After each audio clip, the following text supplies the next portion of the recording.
সুপ্রিয় শিক্ষার্থীরা, তোমরা সবাই কেমন আছো? আশা করছি ভালো আছো। যে আলহামদুলিল্লাহ, আমিও আল্লাহর রহমতে ভালো আছি।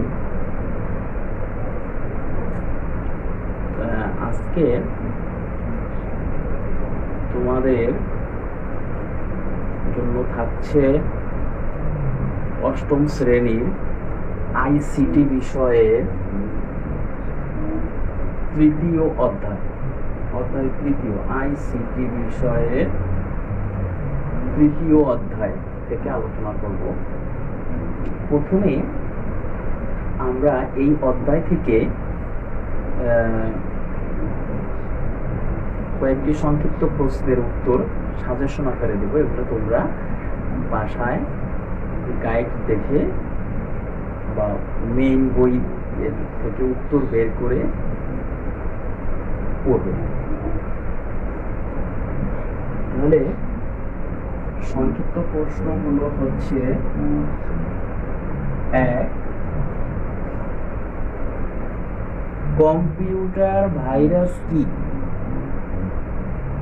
ভাইরাস আক্রান্ত হওয়ার লক্ষণ এবং হলে কি ব্যবস্থা গ্রহণ করবে? একটা প্রশ্ন। নাম্বার 2, তথ্য ও যোগাযোগ প্রযুক্তি দুর্নীতি নিরসনে ব্যাপক ভূমিকা রাখতে পারে, ব্যাখ্যা করো। আবার বলছি, 2 নম্বর প্রশ্ন ভীষণ ইম্পর্টেন্ট, এটা সাধারণত পরীক্ষায় এসে থাকে। তোমরা আবার লক্ষ্য করো। 2 নম্বর প্রশ্ন হচ্ছে, তথ্য ও যোগাযোগ প্রযুক্তি দুর্নীতি নিরসনে ব্যাপক ভূমিকা রাখতে পারে। আলোচনা করো অথবা বর্ণনা করো অথবা ব্যাখ্যা করো। আর একটা প্রশ্ন, 3 নম্বরের একটা প্রশ্ন হতে পারে, শক্তিশালী পাসওয়ার্ড তৈরির কৌশল এবং পাসওয়ার্ড ব্যবহারের সুবিধাগুলো লেখো। পাসওয়ার্ড ব্যবহারের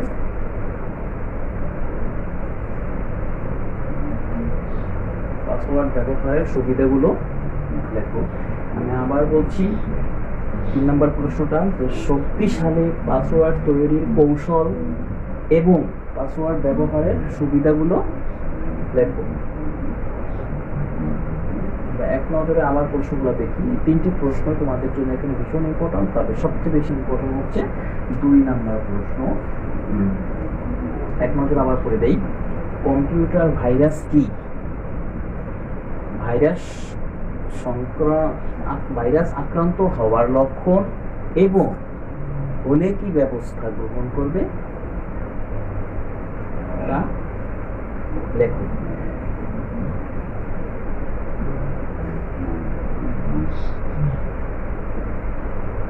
দুই নম্বর প্রশ্ন, তথ্য ও যোগাযোগ প্রযুক্তি দুর্নীতি নিরসনে ব্যাপক ভূমিকা রাখতে পারে, ব্যাখ্যা করো। 3 নম্বর প্রশ্ন, শক্তিশালী পাসওয়ার্ড তৈরির কৌশল এবং পাসওয়ার্ড ব্যবহারের সুবিধাগুলো লেখো। এখন যে আমরা আলোচনা করব, অপশন ছাড়া, অর্থাৎ কিভাবে অপশনবিহীন বহু নির্বাচনী প্রশ্নের উত্তর করব সেটা জেনে নিব।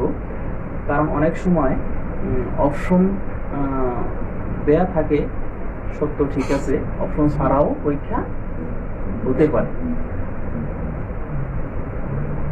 সেই ক্ষেত্রে আমরা প্রথমত শুধু উত্তরটা, অর্থাৎ প্রশ্নের যে শুধু উত্তরটা সেটাই শিখব। তো এখান থেকে, এই অধ্যায় থেকে, অর্থাৎ এই গুরুত্বপূর্ণ তৃতীয় অধ্যায় থেকে, খুবই গুরুত্বপূর্ণ, এখান থেকে সাধারণত প্রশ্ন আসে। তো আমরা এই তৃতীয় অধ্যায় থেকে 10টি প্রশ্ন পছন্দ করে চয়েস করে উল্লেখ করলাম। 1 নম্বর প্রশ্ন, কোনটি ক্ষতিকারক সফটওয়্যার? প্রশ্ন আবার বলি, কোনটি ক্ষতিকারক সফটওয়্যার? উত্তর হবে ট্রোজান হর্স। আমরা বলি কোনটি ক্ষতিকারক সফটওয়্যার? উত্তর হবে ট্রোজান হর্স। প্রশ্ন 2, কোন অপারেটিং সিস্টেমে ম্যালওয়্যারের সংখ্যা তুলনামূলকভাবে বেশি থাকে? উত্তর হবে উইন্ডোজ।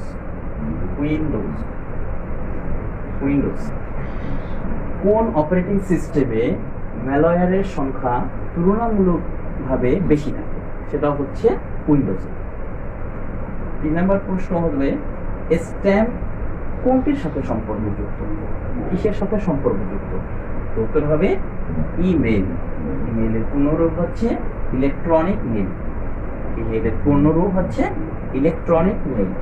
আবার বলি স্ট্যাম্প কোনটার সাথে সম্পর্কযুক্ত? স্ট্যাম্প কোনটির সাথে সম্পর্কযুক্ত? তো উত্তর হবে ইমেল বা ইলেকট্রনিক মেল। 4 নম্বর প্রশ্ন, বিশ্বে প্রথম ইন্টারনেট ওয়ার্ম কোনটি? প্রথম ইন্টারনেট ওয়ার্ম কোনটি? উত্তর হবে মরিস ওয়ার্ম। Morris worm. উত্তর কি? Morris worm.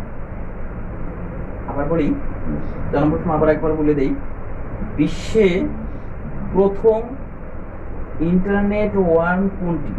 ইন্টারনেট ওয়ার্ম কোনটি? উত্তর হবে মরিস ওয়ার্ম। 5 নম্বর প্রশ্ন, ম্যালওয়্যার বৃদ্ধির প্রধান কারণ কি? উত্তর হবে ইন্টারনেটের ব্যবহার। ইন্টারনেটের ব্যবহার। ইন্টারনেটের ব্যবহার। প্রশ্ন আবার বলি, ম্যালওয়্যার বৃদ্ধির প্রধান কারণ কি? উত্তর হবে ইন্টারনেটের ব্যবহার। প্রশ্ন 6, ট্রোজান হর্স কি? ট্রোজান হর্স কি? উত্তর ম্যালওয়্যার। উত্তর কি? ম্যালওয়্যার। আবার বলি, ট্রোজান হর্স কি? উত্তর হবে ম্যালওয়্যার। 7 নম্বর প্রশ্ন, ইন্টারনেটে মানুষ এবং যন্ত্রকে আলাদা করার পদ্ধতিকে কি বলা হয়? উত্তর হবে ক্যাপচা। ক্যাপচা। CAPCA captcha. বলি ক্যাপচা। ক্যাপচা। আরেকবার বলে দেই, তোমাদের সুবিধা হলো মুখস্থ হয়ে যাবে এখনই, কয়েকবার করলে মুখস্থ হয়ে যায় যে ইন্টারনেটে মানুষ এবং যন্ত্রকে আলাদা করার পদ্ধতিকে কি বলা হয়? উত্তর হবে ক্যাপচা। 8 নম্বর প্রশ্ন, ওয়েবসাইট দেখার সফটওয়্যার কোনটি? ওয়েবসাইট দেখার সফটওয়্যার কোনটি? উত্তর হবে গুগল ক্রোম। Google Chrome. বোঝার জন্য তোমাদের ইংলিশটাও লিখে দিলাম, কারণ মোবাইলে সাধারণত বা কম্পিউটারে সাধারণত এই গুগল ক্রোমটা ইংরেজিতেই থাকে। প্রশ্ন আরেকবার বলি, ওয়েবসাইট দেখার সফটওয়্যার কোনটা? Google Chrome. উত্তর হবে গুগল ক্রোম। প্রশ্ন 9, যে কোনো সাইটে লগ ইন করার জন্য কোনটি ব্যবহার করা হয়? উত্তর হবে পাসওয়ার্ড। উত্তর পাসওয়ার্ড। উত্তর কি হবে? পাসওয়ার্ড। আবার বলি, যে কোনো সাইটে লগ ইন করার জন্য ঢুকতে হলে কোনটি ব্যবহার করা হয়? এটা হচ্ছে পাসওয়ার্ড। 10 নম্বর প্রশ্ন, বাংলাদেশে তথ্য অধিকার আইন কত সাল থেকে বলবৎ হয়েছে? অর্থাৎ কোন সাল থেকে তথ্য অধিকার আইন চালু হয়েছে? তো এর উত্তর হবে 2009 সালে। উত্তর কি? 2009 সালে। আবার বলে দেই, বাংলাদেশে তথ্য অধিকার আইন কত সাল থেকে বলবৎ হয়েছে? বা চালু হয়েছে 2009 সাল থেকে। উত্তর হবে কি 2009 সাল থেকে। এভাবে তোমরা অপশনবিহীন, অপশন ছাড়া সংক্ষিপ্ত প্রশ্ন আকারে উত্তরগুলা, শুধু উত্তরটি লিখে প্র্যাকটিস করবে। এতে হবে কি তোমরা ভালোভাবেই উত্তর বুঝে সঠিক উত্তরটা দিতে পারবে। তো তৃতীয় অধ্যায় থেকে আরো অনেক প্রশ্ন আছে। এই প্রশ্ন তোমাদের কে আগে রিডিং করতে হবে, এবং রিডিং করার ভিতরে এই সমস্ত অনেক প্রশ্ন আছে, যার উত্তর আছে, তোমরা এগুলো দেখে নেবে। করোনা মহামারীর এই সময়ে তোমরা বেশি বেশি রিডিং পড়াগুলা, যে সাবজেক্টের পড়াগুলাতে রিডিং বেশি, মানে পড়া বেশি, সেটা তোমরা দেখে দেখে পড়ে নিতে পারো। বেশি বেশি পড়লেই এই সমস্ত প্রশ্নের উত্তরগুলা সহজেই দিতে পারবে। তো আজকে এ পর্যন্তই। পরবর্তী ক্লাস, তোমরা জানো যে এর আগে আমরা প্রথম অধ্যায়, দ্বিতীয় অধ্যায় এবং আজকে তৃতীয় অধ্যায় নিয়ে আলোচনা করলাম। তৃতীয় অধ্যায় পরবর্তীতে চতুর্থ অধ্যায় নিয়ে আলোচনা করবো, এবং তারা পঞ্চম অধ্যায় আলোচনা করার পরে আমরা আইসিটি বইয়ের পড়া সব শেষ করে দেবো ইনশাল্লাহ। তো তোমরা কি করবা, তোমরা এই প্রশ্নগুলো মুক্ত করবে। এই 3টি প্রশ্ন এখান থেকে দিলাম, এই 3টি প্রশ্ন মুক্ত করবে। তো এই 3টি প্রশ্নই তোমাদের বাড়ির কাজ হিসেবে থাকলো, তোমরা বাড়ির কাজ সমাধান করে রাখবে। তাহলে আজকে পরবর্তী ক্লাস দেখার আমন্ত্রণ জানিয়ে আজকে এই পর্যন্তই। আল্লাহ হাফেজ।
See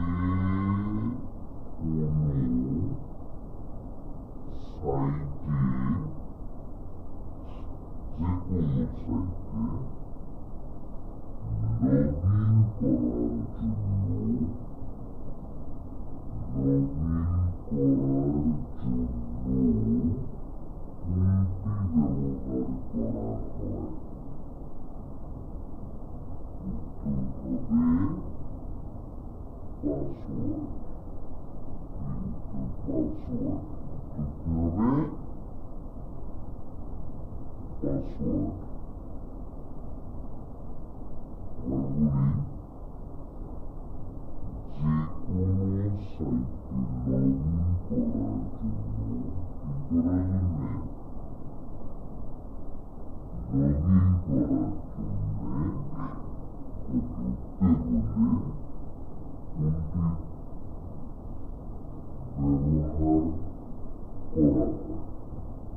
হচ্ছে পাসওয়ার্ড।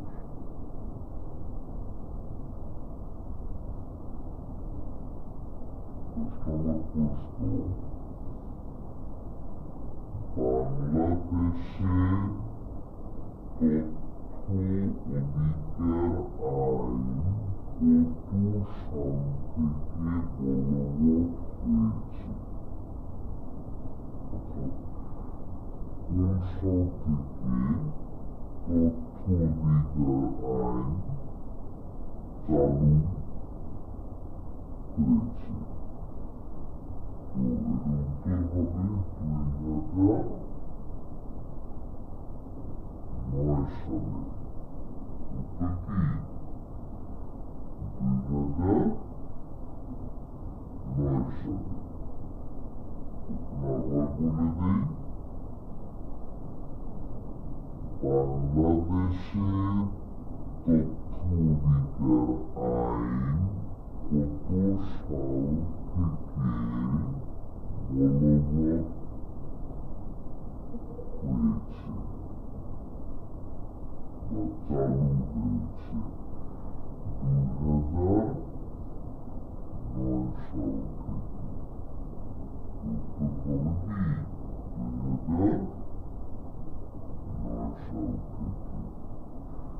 এভাবে তোমরা অপশনবিহীন, অপশন ছাড়া সংক্ষিপ্ত প্রশ্ন আকারে উত্তরগুলা শুধু উত্তরটি লিখে প্র্যাকটিস করবে। এতে হবে কি তোমরা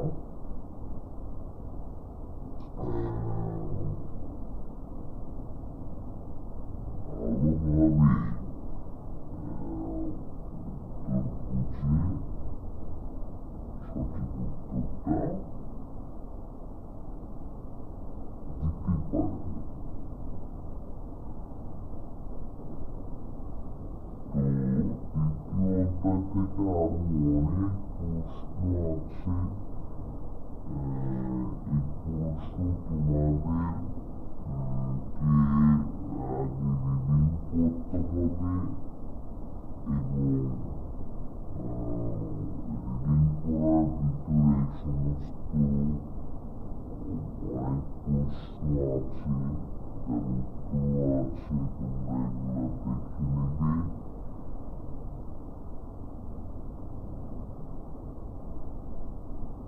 করোনা মহামারীর এই সময়ে তোমরা বেশি বেশি রিডিং পড়াগুলা, যে সাবজেক্টের পড়াগুলোতে রিডিং বেশি, মানে পড়া বেশি, সেটা তোমরা দেখে দেখে পড়ে নিতে পারো। বেশি বেশি পড়লেই এই সমস্ত প্রশ্নের উত্তরগুলা সহজেই দিতে পারবে। তো আজকে এ পর্যন্তই। পরবর্তী ক্লাস, তোমরা জানো যে এর আগে আমরা প্রথম অধ্যায়, দ্বিতীয় অধ্যায় এবং আজকে তৃতীয় অধ্যায় নিয়ে আলোচনা করলাম। তৃতীয় অধ্যায়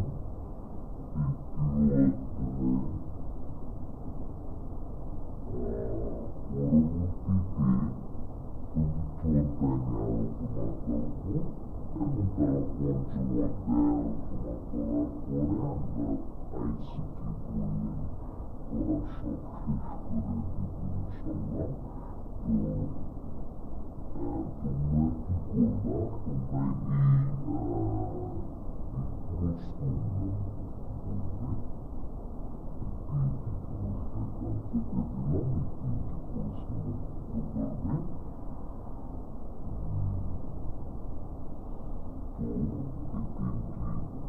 প্রশ্নই তোমাদের বাড়ির কাজ হিসেবে থাকলো, তোমার বাড়ির কাজ সমাধান করে দেখবে। তাহলে আজকে পরবর্তী ক্লাস দেখার আমন্ত্রণটা